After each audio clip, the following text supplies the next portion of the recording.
and decided before settling into my own career in finance that I would go and see a little bit of the world. And ended up in Thailand where disaster struck one night. And they brought a jump rope out, poured some gas on it, lit it on fire, and the rope wrapped around my legs, and the kerosene, the excess kerosene actually sprayed up into my neck, lighting my entire body on fire. And so just naturally, instinct took over at that point, and I ran into the ocean.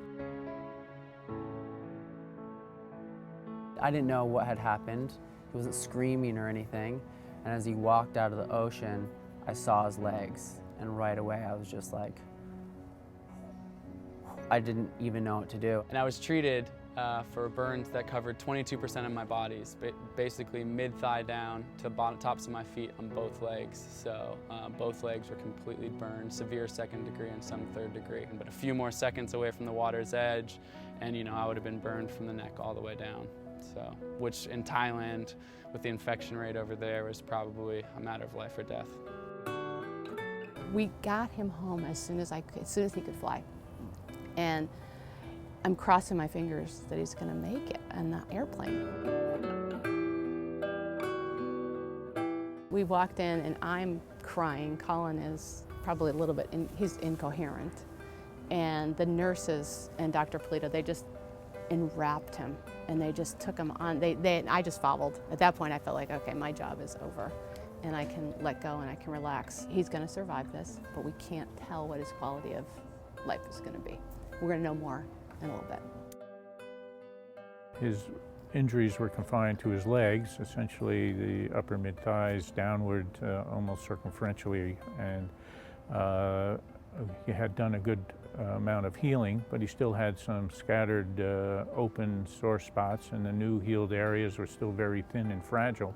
So he needed still ongoing dressing changes and protection to prevent these areas from breaking down. Just a day at a time, the people here were great, so patient with me, even when those frustrating moments of feeling like not just the physical pain, but certainly the emotional pain of, not recognizing your body anymore. I had been this elite athlete, and all of a sudden I'm looking down, my legs are atrophied to the size of my wrists, don't recognize my body, and they just kept, encouraging me and say, you keep at this, you keep doing these exercises, you keep this, we can stretch back out the skin and you'll be able to, walk normally. And then for me, I had set this goal of, I felt like I was going to be fully recovered if I could complete a triathlon. And it's something I'd never done before and didn't know much about, but for some reason I said it to my mom in the hospital in Thailand, and this idea was fixed in my mind, a goal had been set. And so that's what I really focused my energy on every single day, was not just being able to walk again, but be able to get to a point where I could cross a finish line.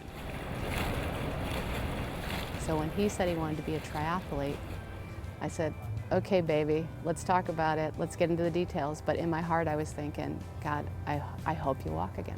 So it was just this amazing moment for me of triumph, what goal setting and hard work can do to pay off. It definitely put a lot of things into perspective for me, and it changed a lot of things. I love the life that I have now. Being a professional athlete, being able to travel all over the world. But it's also really made some other things important to me, just the importance of family, the importance of the people that are really close to me. But for the most part, I feel super fortunate and lucky that I can run and cycle and swim as best as I can. For me, the lesson learned here is this is not just my own personal story of overcoming adversity to live my passion every day and reach for the Olympics. It's much greater than that. It's about never giving up. For me, it wasn't just me, it was the support of my mom, it was the support of David, it was the support of Dr. Polito and the whole Legacy Burn Center, who all rallied around me to make sure that I never gave up. Because there was dark moments, there was moments of sheer pain and agony, but even more than that, the emotional pain and the darkness could easily have enveloped me.